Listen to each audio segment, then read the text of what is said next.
Jo tur jābūt tā, kad redz, un tad es pēc tam atslēgšos. Pilnībā pietiek. Un sāls. Sāls zinat, lai nebūtu piedevas, jā?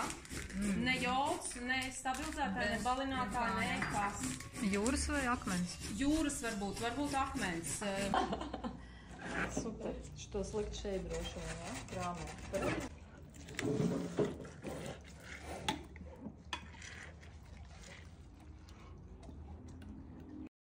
Ko jūs tur darat?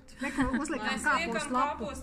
Tāpat saprat, mārku lapu var likt, jā? Mārutku varam likt, upenes, aronijas, ķirša lapu, jo tur ir tās vielas, kas neļauj attīstīties patogēniem.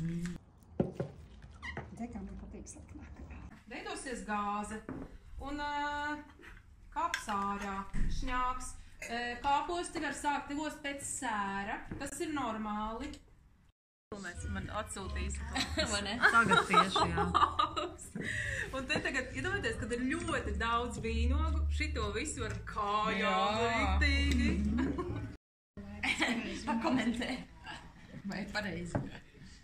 Ja viņš ir dzīves, tad viņš ļoti labi palīdz ātri fermentēties. Viņš kā starteris strādā. Kā starteris vēl ir rudzu milti, dabiskie. Kā starteris arī uzreiz? Jā, uzreiz ieliek, pieņemsim teikaroti. Nu, ir eko.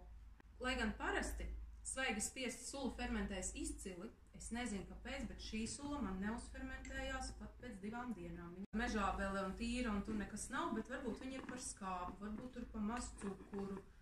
Gumiju. Nu jā, kā Uz gumijas sēdēs virsū uz kāpuma mušas un gaidīs, bet nu viņām ir jāgaida. Drīkst ļaut viņām iekļūt iekšā. Pirmās dienas viss te kāps augšā, jūs vienkārši apmaisiet.